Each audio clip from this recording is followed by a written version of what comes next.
是来到这里真好，能够再看到大家更好。我们一起来敬拜主。好，我们来看今天的经文啊，4个字啊，不用了，不用翻了，哎呀，要了啊，来翻一下《生命记》，哪一个生命啊？攸关你的生命。来，不是那个生哦哈，申请的申，生命记就是再一次声明给你听，生命记5章18节，4个字。较大声嘞。这件事虽然是不能大声的哈，做这件事的时候不能大声，但是我们要说宣告，我们愿意一生跟随神，行在神和神心意里面。我们就不可奸淫。好，来啊！你说传道啊，我都还没大汉，你叫我读这，我还没有这个能力。这个现在就要教育啊！好，来吧，我们来看今天的经文，不可奸淫。好，不可奸淫不是只是一个规条条例而已，我们更看到它积极的面。什么积极的面？是建造我们生命的。绝对不是我们表面上这样想而已。好，今天所谓传道用了一个题目叫做“我专一，因为爱”。所以这个因为爱的缘故，神赐给我们这样的诫命，是要祝福我们，不是要惩罚我们的。这是神的心意，要我们在感情方面要专一，这是人跟人之间不可奸淫，是在男跟女之间，是吗？还是不是？专一是跟谁？男生跟女生。今天我们就要讲到，今天在这个时代里面，在网络上，我们都要想一件事情，就是多元家庭。哎，怎么跳这么快？多元家庭。我们都要来思考，再次来思考这件事情。哎，哇，直接不见哈。好，来，请问一下 PPT 是有一个问题吗？可以帮忙吗？好，来，请问一下，什么会让人们觉得他还有机会，在他迷失的时候，在他可以重新找到自己？什么可以让人们有这样子的机会？什么东西？希望。什么在他觉得自己停滞不前的时候，不断会开发自己？什么东西？啊？我有听到哦。那个希望就是他不要动来动去，专一一点。好，我有暗示哈。好，来。什么是在他爱情变得冷淡的时候，又感受到一种爱慕之情？什么东西？希望。刚刚说有人说希望，还有什么？什么是需要有一种能力？那个能力叫做等待的能力。那是什么呢？希望。还有什么？还有没有人别的意见？什么是让人们有机会在他迷失的时候重新找到自己？传道有一个个案，这个是他分享的，他说可以讲，因为他做过见证。他们两个是这个17、18岁就认识，那个叫做什么？这个叫什么？青梅竹马。青梅竹马。这个男生追她很久，因为这个男生国中毕业之后就没有读书。这里有没有人国中毕业就没有读书的？他国中毕业就没有读书啊？有吗？国中毕业就没有读书，不是我们这个世代。我的爸爸妈妈那个世代很多，因为家里很穷，所以他国中毕业就没有读书。于是他就去工作，但是他心目中5、6年级爱慕一个女孩子，永远都是第一名，而且永远都绑了2个辫子。我们这里都没有那种绑辫子的了哈。有，真的耶。有玉庆对，绑辫子的，他永远的记忆就是说，哇，一定爱成功，所以他从国小毕业，他就去当什么师傅？什么师傅？水电工的师傅。他就是要成功。他说没关系，我慢慢的等到这个女孩子。可是这个女孩子超会读书，国中还是什么 A 段班，高中呢穿绿色衣服的。请问一下，如果你是那个国中那个水电工的，有没有希望？机会很可以用圣经的借用一下了哈，比骆驼过，所以也很困难啦。借用啊，不是用在这里哈。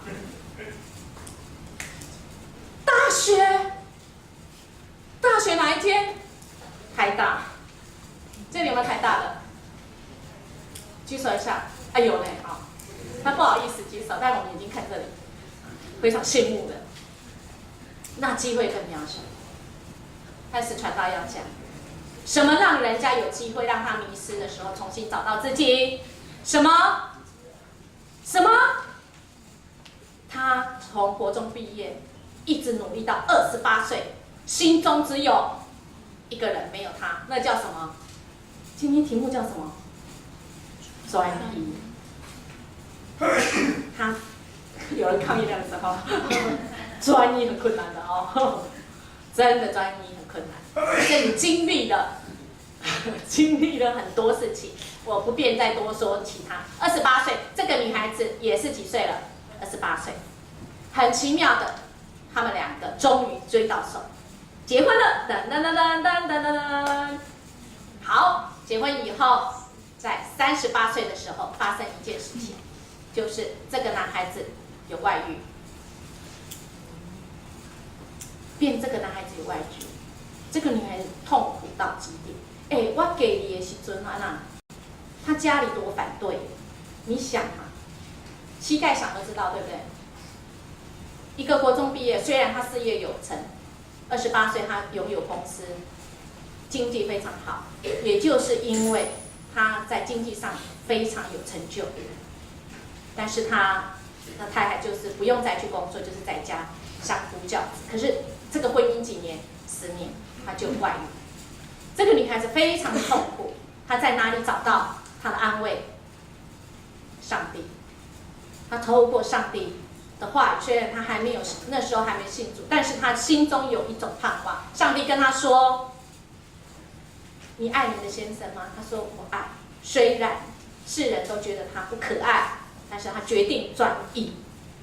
她决定说：“神，如果是那时候我还不认识你，但现在我认识你。我知道这婚姻是你要赐给我的，你一定给我勇气跟能力，等待跟主，你为我开路，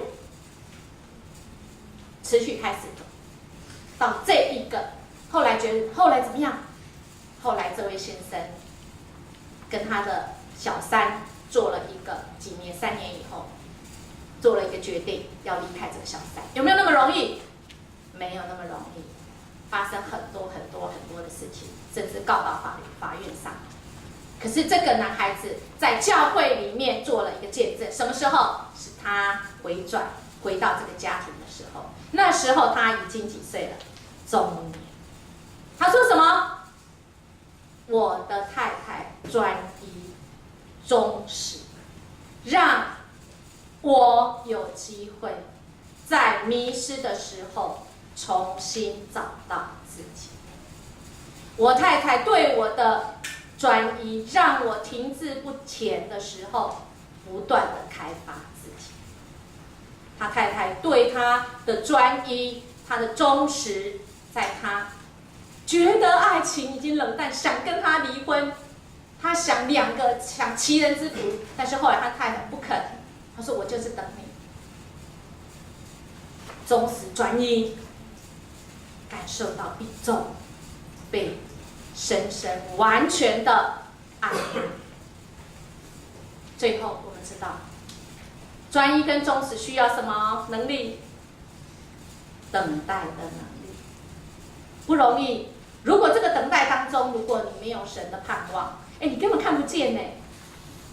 你对心瓜，你想我这个过程，谁愿意等啊？属神的儿女就愿意等，因为他看到盼望，看到人看不见的，他愿意来转移。好，所以我们就来想，所以因此在这个婚姻的关系中，因为专一，因为忠实，我才能够和谐跟美满。好，所以我们呢，所以专一就是怎样？就是说我不能有其他的人，对不对？我们讲过这个实际第一条，我心里怎样？除我以外不能有别的神，对不对？如果人际之间除了我以外，你不能有小三，对吧？好，那么第7诫说什么？不可怎样？不可奸淫啊！奸淫看传道在床，在不能看的嘛，对不对？在第7诫奸淫，请问10诫是对谁说的？对谁说的？谁要来守？绝对不是对中华民国的人说的。他原意是对谁说的？生命记是对谁说的？是对以色列百姓说的。在那个时代，奸淫是在讲男女的关系。好，所以我们会说奸夫什么？淫妇。所以不可奸淫，在当时候，我们回到那个是这个诫命是对当时候以色列的人民说的。那你会说传道啊，那原来叠加是干嘛？我们要学到他神给我们的那个诫命背后的精神，所以我们要先看看他原来最刚开始的时候，这个诫命他说出来的那种情境是什么？其实它就像跟不可杀人一样，是要保护人的生命，而不可奸淫则是要保护人的什么家庭。好，所以我们要知道，不可杀人其实应该更准确一点说，它不可怎样？它不可谋杀。所以它其实是蛮模糊的。所以你会看到旧约在这个生命记之后，在亡国时期，请问有没有杀人啊？进入迦南地有没有杀灭所有的人？有没有？不啦，他们就是因为进入迦南地没有遵守上帝跟他们讲说，这些行恶的人在罪恶中的不可以怎样留他们啊？可是他们心怎样舍不得，所以留了，没有。所以不可杀人，在真正的意思是说，你不可以谋杀人，不是说不可杀人。当你战争的时候。战争的时候，必要的时候，防卫的时候，所以我们更要知道，我们不是只看字面上的意思。神让我们得着真正的自由，不是被这个字面上的意思所绑住。好，那么你说奸淫的话，它是直接跟间接要说不可以破坏婚姻的不正当的关系。也就是说，我们回到以色列那个时代那个他们的这个背景里面。这一条只归谁呀？这一条只针对谁？女人是男人的什么？所有物。所以呀，这一条大部分都是来管谁的？保护他所有权，男人的所有权。所以只要跟婚姻里面不会去残害到他婚姻的，那么就不算奸淫。在那时候是这样，但现在它是淫乱，当然淫乱也是一种罪。但是我们从源头再来看，当时候的男人只要他做的是不是他破坏他婚姻的，他都没有关系。所以我们要讨论到一件事，在当时候招妓，女孩子是没有结婚的。这个男孩子不会破坏自己的婚姻，他只会破坏别人，因为女人是他的所有权嘛，对吧？好，所以在当时候招妓跟重婚，你有没有看到旧约很多人，大卫娶几个老婆啊？所罗门娶几个？圣美料比天边的星星还多。700个。哦，好厉害哦，有数，比传道还神还厉害哈。好，他说700个，好，来。所以在当时候，这个招妓跟重婚，因为这个对方女孩子她是单身，她没有结婚，所以其实男人不犯奸淫的罪。但是现在绝对不是这样哦，这句话要听啊。现在不是这样，现在把它听完，好，把它听完，今天一定要专心把它听完。神不喜悦，到耶稣的时代更是，你连看的女人心里产生有兴趣，都不行，好吗？这都是得罪神。所以我们来看，它原始是这样说。所以在这个奸夫淫妇在这样子讲起来的话，那我们就更知道哦，怎么说？跟邻舍的妻子行淫的奸夫淫妇都必致死。所以你可以知道，如果他这个男人是跟别人的妻子有没有关系？破坏别人的家庭，对不对？有没有关系？有，所以要怎样？致死，因为你已经妨碍到，你已经破坏到那个女人结婚的人的谁的先生的权益，因为女人是属于男人的所有物、所有权，所以神很恩待我们，从那时候开展我们女人的权益到今天，神其实很爱男生跟女生。其实，但是在那个时代，我们真的是需要保护女人，所以用了这个不可奸淫来保护女人来，若是呢，在生命记他说，若是遇见人与有丈夫的妇人行淫，就要将奸夫淫妇一并致死，这样就把那恶从以色列中除掉，就可以看得更清楚来，第23节说，若是处女已许配丈夫，有人在城里遇见他，与他行淫，怎么样？也是不可以，对不对？他已经属于有人的丈夫。可是25说，如果男人在田野遇见已经许配给人的女子，强跟他行淫，只要把那男人致死。为什么？为什么刚才那个女人要致死，这个女人不用？只要把男人致死，差在哪里？这个野外你看上帝是这个非常的周全。这在野外你喊有没有用？没有用，对不对？你喊也没有用，是吧？所以这个只要把那个男人致死，这样了解吗？有人有疑问，对不对？好，若有处女已经许配给丈夫，有人在城里遇见他，与他行淫。24没有写。24我们去看要怎么样？其实2个人都要受处罚，但是如果在野外的话，只要这个男人被处罚，因为在野外这个女人是没有能力，因为她能力是比较弱的，这样了解吗？好，但是呢，不可这样办那个女子，她本没有该死的罪，是吧？所以我们可以看到，上帝在这样子诫命的当中，他考虑其实是很周延，他尊重人，他甚至爱人，对不对？这是这事情就是人呢会来这个攻击邻舍，来讲他杀，意思是一样的好，来，那所以呢，我们从这种种的这个原因来看，你看，因为第27节，因为男子是在田野遇见那已经许配人的女子，女子喊叫，并没有人来救她，所以是没有来救她那个人有罪是吧？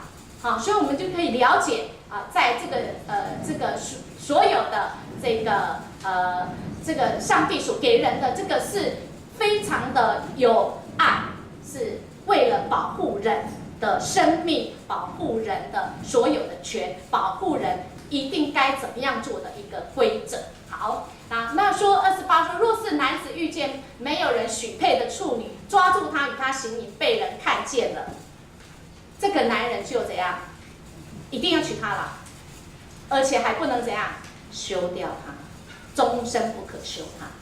所以你可以看到这位上帝的智慧，是吧？从这些的这个应该算是法条规则，我们就看到上帝的爱在这里，是不是？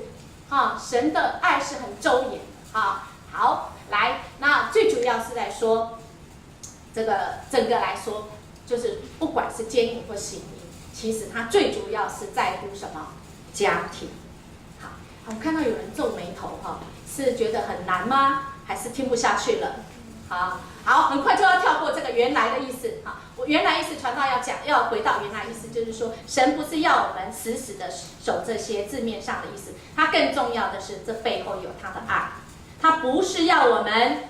只是守这个道德而已，不是，他更多背后是他的爱在这当中，他要我们专一，要我们去遵守那个忠实是神的爱。所以第7诫不是强调行淫者死，而是行淫而导致自己或别人的家庭遭受迫害，而他必须要自己承担这个后果。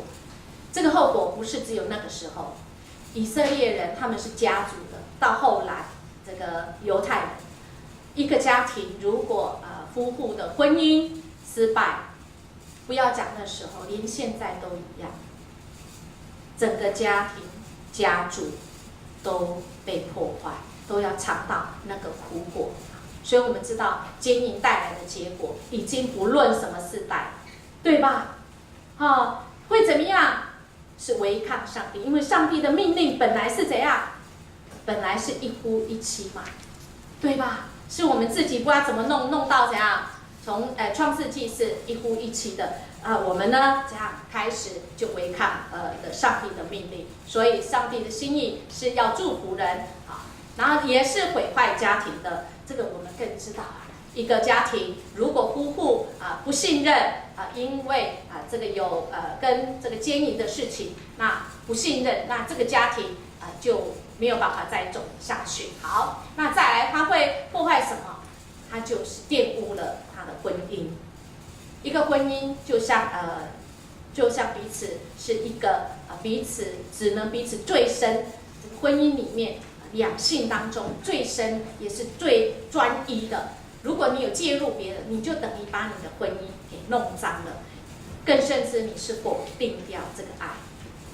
人的爱是我全心全意，但是你呢？如果有了其他的行为是破坏了这个婚姻，特别是奸淫，你等于把这个爱怎样甩了一个巴掌，那个感觉是怎样？很不好的。所以如果我们呢如果是患了这个奸淫带来的结果，就是你嘲笑了所谓的忠诚，你对常说这有什么用？所以传到现在很怕参加婚礼，为什么？我参加的婚礼里面已经有好几对，还没满半年就离婚。我现在看看那个照片，到底是我的祝福是不够真呢，还是他们的宣誓说我愿意不够真实？我连参加婚礼我都感觉，我还不是当事人，我都感觉我是被骗。因为你邀请我来参加你婚礼的时候，你是两个多么的诚挚，欢迎你，邀请你来参加我的婚礼。我们也是排除万难，高高兴兴还照相，不用办，甚至于有些反面成仇，还要叫我去当证人。我想，这个对人的伤害不止他们两个，不止他们家族，甚至在我们教会里面，我们说我们是一家人呢。所以传到现在，如果在教会结婚的，我心会说主啊，我只要参加他的婚姻，我一定要为他祷告，天天为他祷告。真的，人心已经变了，是人心变吗？还是这世界变？这个奸淫，这个人的罪性，使得人堕落。堕落是什么意思啊？堕落的是说我明明要减重，但是我拼命去吃什么 all you can eat， 想要保持好身材。传道那天去到那个开会去吃 all you can eat， 诱惑超大。我去说，我只要每一样吃一口就好了，每一样吃一口，气泡来。你贪婪了，因为太多了，但是不吃又对不起自己，吃了又懊恼，这就是堕落。你明明觉得你不应该这样做，但是你就是会这样掉下去。所以婚姻呢，其实是神给人的一个很神圣的，这个神圣是上帝早就已经告诉我们，而且在创世纪的时候就告诉我们。神在创世纪的时候，他造男造女，他也设婚姻的制度。因此呢，他从创造一开始，他就说，他就定义，是那时候是没有说，但是他是定义，因为一男一女，定义犯奸淫的，其实乃是侵犯到婚姻的神圣性。那我们看到，我们更知道这个亚当跟夏娃，亚当跟夏娃他们也是因为怎样堕落，看到怎样好吃，看到心里喜欢，眼目喜欢，于是就把它摘了，吃了还给别人吃。所以我们在婚姻当中，我们其实要更多的说，主求神你帮助我们。我们真的有时候很软弱，没有办法，唯有主你可以来帮助我，因为这世代力量一直来抓我们。但是神说，凡是靠我的，凡事都能抵抗这个样子的诱惑。好，那我们在创世纪，我们也12章的时候，更是给我们告诉我们说，他要给我们多子多孙形成大国，是透过亚伯拉罕。他原来没有孩子，甚至过了已经更年期，而且他要给他有大有名望，这样人要因为他而得福。所以我们看到婚姻里面，在创世纪里面更有什么？更有要生养什么？众多。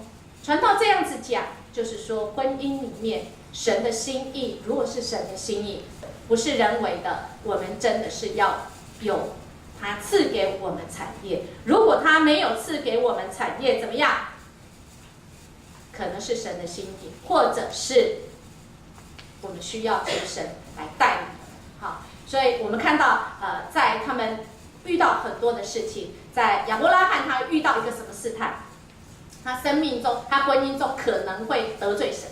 什么？是因为他来到，他虽然回应神的呼召，可是他来到迦南的时候，饥荒，而且他怎样？他来到埃及，他觉得他自己的太太很漂亮，所以他说了一个什么话？他说怎样？这是我的妹子。埃及人真的看到怎样？他的妻子想要怎样？想要占有他。在这里，上帝的手介入，人心诡诈，连这个我们的信心之父也不够有信心看到那么强壮的，去到那边我老公他是我的太太，那我不是就惨了吗？我就说谎，说这是我的妹子。但是神不允许婚姻中有什么玷污，可以吗？这是在这个我们创世纪的时候，神亲自的介入。所以神呢要透过这样，他给我们第一个的信心之父的家庭，再三的告诉我们，他要介入没有错，只要你愿意祷告，你只要愿意说诱惑来了，说主啊救我，你一定能够从诱惑当中起来。相信传道好吗？刚才我第一个讲的那个个案就是这样，他是跟着他，因为做生意，后来到了那个就是所谓的俱乐部，然后那个俱乐部是运动的俱乐部就是只有招待的。那他觉得这个女人很有气质，他觉得他太太是台大，很有气质，可是他永远都觉得一个不够，他还要再收集一个，所以他再收集第二个，在这样子的那个叫做俱乐部里面是高级的，这一个女孩子也是台大，心中有一个什么空缺，她还不认识神，她要收集什么？台大，她要收集我国中生，我能够取台大不是一个，还能取一双。所以他想欺人之福，这是神不喜悦。他不知道，那时候他还没信主，只有他太太信主。所以在我们就知道，一个男人或者一个人，他有时候觉得他还不完全，他觉得他要透过婚姻他才能够完全。所以在这个外国人有这句话说怎样？英文我不太懂，但是呢，我常常这样讲。就是呢，已经结婚的都是好男人跟好女人都已经结婚的啦，是这个意思吧？哎，我们有这个有英文老师了吗？就这个意思。什么原因？是因为一个人啊，有人皱眉头，英文很厉害的人皱眉头，传道翻译错吗？传道只是讲的比较传神一点哈。为什么很多人说为什么好男人跟好女人都已经结婚，是因为结婚形塑他，因为结婚有很多的机会让他的个性再次被磨。如果他要有一个婚姻美满的婚姻，他就要像我们今天题目说的，他要专一，这是一种决定，这是一种毅力，这是要有一种的属天的智慧，不然你马上会跟传道讲的这个个案一样，他要收集，为了填满他心中，但是他不知道，他需要填满的是神的爱。所以在婚姻中，其实是神的设计，就是要让我们在婚姻中得着完全。这个英文的意思应该说，除非你结婚了啊，你才能够怎样？你这个男人才能够完全啊。也就是神在你结婚的时候啊，因此在创世纪讲，男人要离开自己的父母，跟他的妻子结合，两人成为一体，这时候才会完全。所以我们知道了这个了解婚姻的关系的价值跟他的性的这个价值，就是说神给我们的是要创造人是一夫一妻，借着婚姻要来完成神的旨意。在这个经文里面讲到婚姻呢，我们每一个人都要去尊重它啊，在希伯来书在新约也这样讲啊，床也不可污秽，因为怎样？苟合行淫的人，神必要审判。这个要读一下，好不好？虽然我们很少人，要先教育一下。来，婚姻来请。婚姻人人都当尊重，床也不可污秽，因为苟合行淫的人，神必要审判。必要，好，在经文里面只要讲到必要，跟性命有关了哈。所以你不这样子做，神是审判的，好不好？好，所以这一条不是可以拿来这个协商的哈，没有协商的余地哈。神的命令啊就是这样，我们就是这样子去做，否则我们怎样？否则我们就遭到这个很严重的审判。好，来我们呢也要再来了解一件事情，就是不伦这个明白不伦的这个之恋的这个危机也就是说这个旧约有很严厉的这个规定，如果犯奸淫是要受审判的，也就是跟别人的妻子行淫或跟别人的丈夫行淫，特别是已经结婚的，在摩西的律法中呢是要被处以死刑的。那性这件事情跟神圣是很对立的。好，应该这样子讲，就更这样子讲，就是说性其实它是很神圣的，它绝对不是有的人觉得它不是不敢去讲它哈，甚至有人说在你在讲道上其实不应该讲这个，但是传道要讲，其实性如果没有跟爱放在一起就不好，可以吗？所以如果你没有爱，而且这个爱不是在婚姻情况下的性，那么也是不是神圣。如果这个性是在有爱又有婚姻的尾声下，那么这个性才是神圣的，不是污秽。好，那我想这是我们要来了解创世纪第4章第1节。好，创世纪第4章第1节有这样讲，性行为必须是两个人有真正彼此的认识。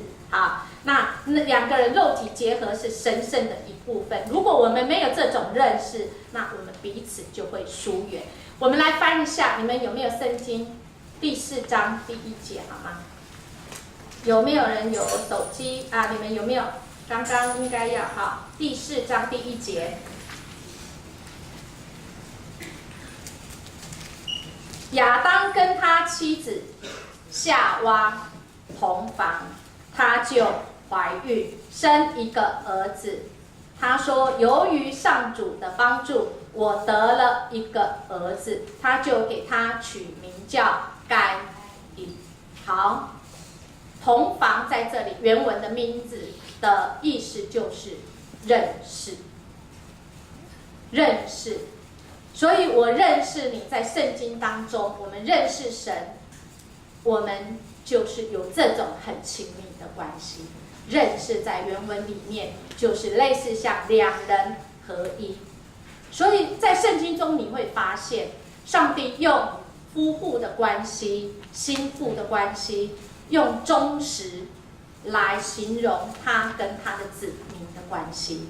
所以他要我们更多认识神，就是我们要常常在灵里面跟神是合一的，可以吗？我们在祷告中，你有没有跟神有过合一、巅峰的经验？如果你还没有性经验，传道要说，你跟神合一的经验比这个性经验更让你觉得 yes。如果你跟神有深入合一，在敬拜中，在祷告中，你可以说主啊，我愿意更认识你。在这边讲认识就是同房，就是两人合一。我不知道你有没有过这样经验？你在敬拜中，你就觉得神啊，我多么渴慕你，我跟神就能够合一。我们其实没有资格跟神合一啊，我们是人，神是什么？神，这是神的恩典，我们才能够跟神合一。当我们更多认识上帝，我们就更多能够认识神，更能够跟神合一，你就会感受到被深深安慰，被完全的医治，被很深很深的爱。当你被神很深很深的爱的时候，你就不再觉得孤单，你不再觉得你这个人是有破洞，你这个人就不再是觉得我需要其他的身体的刺激。接下来传道就是要讲这个同性恋的问题，我们要讲有许多目前在医学上还不是有证明说它是身体的关系、生理的关系，更多的是因为心理的因素、心理的需要缺乏。就像传道刚刚讲的，我第一个开头那个个案，他要收集台大的女生，其实他不知道他内心里面的缺乏。那很多人他因为没有经验到可以跟人委身，可以把他自己完全付出，跟人的那个交合合一，甚至他没有经验到跟神的那个合一，他觉得他很渴，他觉得他很孤单，他快要活不下去。当他被诱发的时候，他尝到那个滋味，他以为就是那样子。原来我是被同性所吸引。性倾向就是指一个人在情感和情欲上持续受一个人的吸引。无你袂使，无你我吃不落去。那同性的倾向的人，他们认为他们是被同性别的吸引，没有他们活不下去。那传道要说在这里说，这不是神合神心意，好不好？回到神的面前，更多认识神，跟神合一。如果你自己或你身边的人落入这样子痛苦，传道知道这个很痛苦，因为这是一种吸力，一种渴望。渴望意思就是你没有满足他，他会可能会死。可是呢，神应许我们会怎样？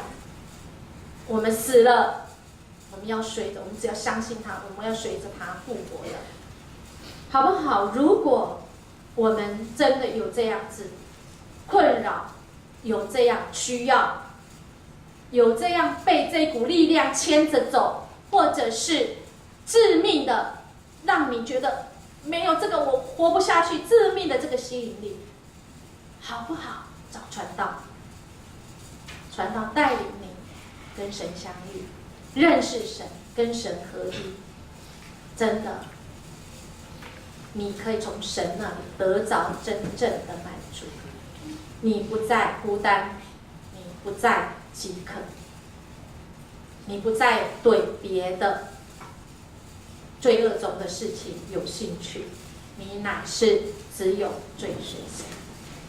如果你身边有人，你可以帮助他来认识神。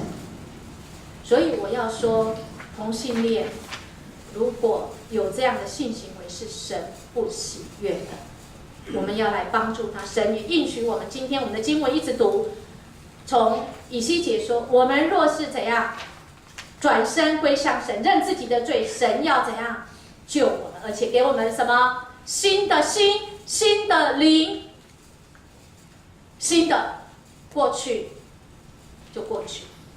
神要带领我们，是要祝福我们的。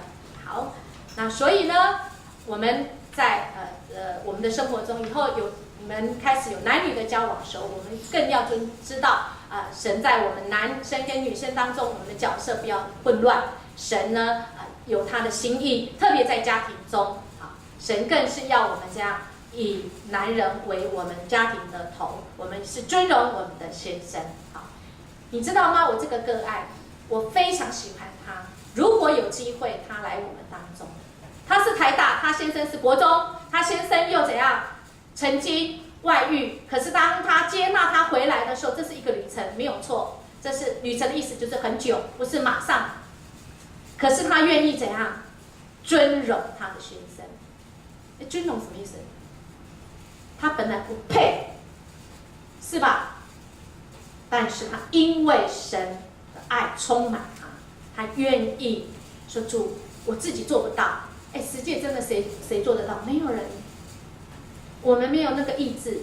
我们说主啊，你帮助我，你帮助我，神必定要帮助，因为他的爱够，你被神的爱先爱够，你就能够面对这一切，你就能够尊荣你的先生，你就能够尊重你的太太，爱你的太太，甚至怎样，你们可以有很好、很美满、很有活力的这个家庭。好，所以呢，我们呢要来讲，这个我们呢要来讲，事先就要讲，我们要忠实的对待你的婚姻。如果将来你有婚姻，还有传道，请你要就是一定这个婚姻绝对不要有婚前的性行为。我们在暑假都有已经有这个营会。其实人的身心灵，你看只要结合，身心灵结合，你看是赤裸裸的。如果你已经有婚前性行为，就得罪神。这是不对，你永远就觉得你有愧疚感。如果呢，你结婚对象又不是这一个，你已经得罪了这一个女生的什么的先生女生你已经得罪你未来的孩子，男生也一样，对不对？所以我们应该要绝对不要拒绝婚前的性行为，我们一定要在结婚神的祝福之下，我们好好来神面前跟神来立约。跟神立约的意思是怎样？跟神立约不是跟对方而已。如果这个人很烂，变心，我定义神，我跟你立约，我还是要爱他。传道有很多个案，都是因为他们跟神立约，说主啊，我要专一。经过10年以后，他先生又回来。也有先生等待太太，但是他的太太不是因为外遇，是等一下要讲的。好，所以我们呢要保守我们的家庭，我们远离这些试探。看到试探，传道常常讲你不小心看到第一眼不小心的嘛他就看电视或什么去看到第一眼不是罪啦。那你出去外面不要乱看传道说看到第一眼不是罪，第2眼你再去看就是罪，好不好？好，第一眼你甚至于连去那里都不要去。好，所以我们远离这些试探，不要让自己落入在那样子痛苦，没有办法选择的余地，好不好？不要让自己这个陷于那样的困难。我们要给我们自己的孩子一个健全的家，所以不要婚前性行为，就是你不要在未来的孩子你已经种下了这样不好的这个因在那里面。好，什么叫另类的奸淫啊？他的心中下班第一件事只有什么？上网打什么？打电动。请问有没有女生爱打这个的？有。传道有一个个案就是这样，他的太太超爱打，从以前打什么？以前那个桌子那个下面有什么？叮，叮叮叮叮叮，那个什么什么玛丽什么？他很迷，超级迷，超级迷。先生等他10年，所以传道要讲，什么叫做外遇啊？定义一下，什么叫做外遇？就是你的人际关系中，人际跟神没关人际关系中排在第一顺位，那个叫做外遇。所以如果你的第一顺位是排，如果你已经结婚了，如果你的第一顺位是排你的妈妈，这样是不是外遇？是。什么叫做外遇？在你人际当中，你排在第一顺位的那个人，如果不是你的配偶，你就是外遇，可以吗？好，如果你第一顺位是你的儿子，传道也要说你是另类的什么外遇，好吗？如果你的人际关系中一心一意只想了一个什么工作，老板，那么你有没有外遇？有。因为你人际关系中，你应该排谁第一顺位？你的配偶，好吗？好，我们要专心一意，就爱自己的太太或自己的先生，好，所以我们现在就要预备好好，饶恕的爱就是说，可能你已经犯了，或者是可能像我刚才说的那个个案，那是神有饶恕的爱，就像我们还没有到他面前，他就先爱我们，他就先饶恕我们。当然，没有任何一个人他在相爱的时候就想到怎样，他可能会背叛我。那对不起，绝对不要这样想。你这样想就会怎样？自我应验好吗？我们是比板而后，万一我们就先饶恕。这个在什么样的情况最不好？就是他不是自愿，他是小时候是被性侵，他想一直不敢讲，然后结婚以后也不敢讲，可是那个心怎样就被那个所占据，罪恶所占据，到了中年的时候，整个忧郁爆发。追到最后才知道什么？原来他是被性侵。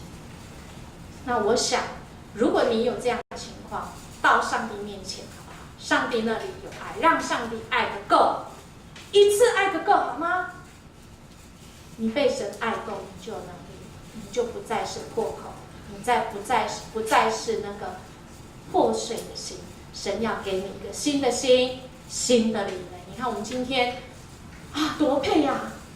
神要给我们新的心，新的灵，因为神已经饶恕了我们所有。好，这一届这个第7届不可奸淫，保护女人，也尊重男人在新约也这样讲我告诉你，除非妻子真丈夫不能休掉她因为要是妻子在家，她等于使妻子犯了什么奸淫，而娶她的男人也算什么奸淫。所以我们就知道，神的心意告诉我们，任何男人如果休弃他的妻子，再去跟别人结婚，那也就是在奸淫他就辜负了他的妻子。好，所以耶稣在讲什么？但是我告诉你们，看见妇女而生邪念的，已在心里奸杀他。好难，对不对？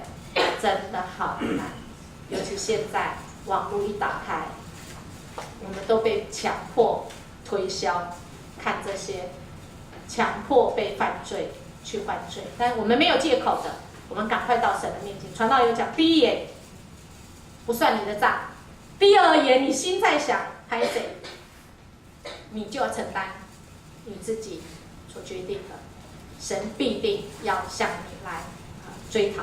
好，我们世界当中，我们心里只有神，没有他。在人际之间，我们要更说，我们婚姻当中，我们心里只有配偶这个人，没有别人，好吗？好，在跟神之间呢，神说怎样？他不要我们用我们自己以为的方式来敬拜他，就是不可为自己雕刻偶像。我们在夫妻之间也是这样呢，不要拿别的怎样来怎样取代，来取悦我的太太，不要，你不要想说，哦，我就是努力赚钱，我就是爱他。拜托，你嘛修能拎太太，你也问一下你的太太，或者是你如果现在已经交男女朋友，你要问问看他爱的是什么，你问他怎么问他，传道教你们，你什么时候感觉我最爱你？你什么时候感觉我最爱你？我告诉你，先写答案，然后你问他，你会很傻眼。你以为你买生日蛋糕、买戒指，你以为怎样甜言蜜语，他就觉得很爱？不一定哦。他喜欢什么啊？他喜欢你载他，有可能吧？他喜欢你怎样鼓励他，有可能吧？所以核对一下好吗？好，不要搞错了。爱就是什么？在对方的什么需要上，有人懂我。他需要什么？他可能不是需要礼物，他需要鼓励。他可能不是需要什么鼓励，他需要什么？拍拍他。但是拜托不要搂他哈，我们有界限的哈，是不是？握握手也好，哈，你觉得说他可能是要这个我抱他，但是他说拍谁不是？我要你怎样帮我洗车，特别的服务，所以不要表错情好吗？最重要就问他说，什么时候你感觉我最爱你？你也可以告诉他，不然我们都会表错情。好，不要用我以为的方式来爱对方。就像神说，你不要用你以为的方式，那些拜观音或什么的方式来敬拜我，不要为自己雕刻偶像。第三诫说什么？不以耶和华的名怎样不可滥称耶和华的名。意思就是说，不以耶和华的名做我们行事的挡箭牌。传道上次说什么样？简单讲怎样？第三诫简单讲怎样？哎呦，被给你要。第三诫讲简单讲就是不要口是心非呀。嘴巴一直讲主啊，我爱你啊，实际上都一直犯罪。叮咚，神需要的是什么？神需要的是什么？你不要以为说我去赚钱，用非法的方式赚钱，我要奉献给上帝。看起来跟上帝就欠钱的。每遍奉献5块、10块，安尼收100，不是。不然怎样？不然你以为上帝要我们这样辛苦的在那里服侍？神，你很缺我，对不对？我若没有服侍，教会倒了啦！我跟你讲，拍谁？我跟你讲，不会倒。不是教会需要你来服侍，拍谁？不是，是什么？是你要有机会来跟上帝来同工，这个是机会耶，亲爱的，别人没有不是神欠这个功，拜托神是全能的，他还欠功，他挥一下都可以完成，好不好？不要口是心非了如果用在情人人际之间，第三诫就怎样？不要嘴巴讲亲爱的，亲爱的，然后眼睛一直看什么？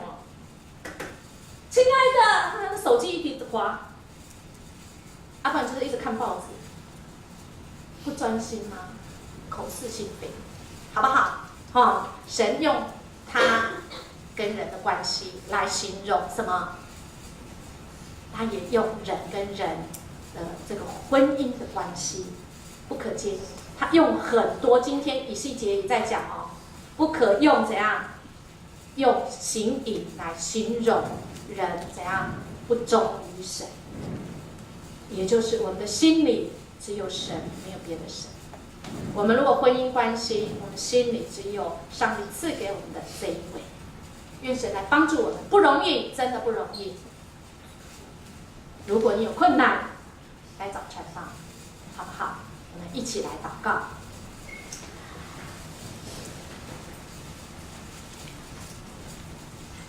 赐给我们诫命，因为爱，要祝福我们的上帝。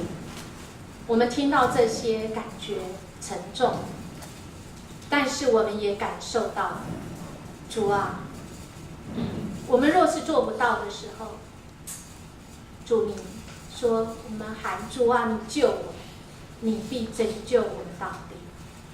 你说我们只要离开我们的恶，愿意回转归向你，主你要赦免我们，你要赐给我们新的心，新的灵，新的人生，新的力量，新的盼望。谢谢主耶稣，我们这样祈求祷告，奉主耶稣基督的名求，阿们。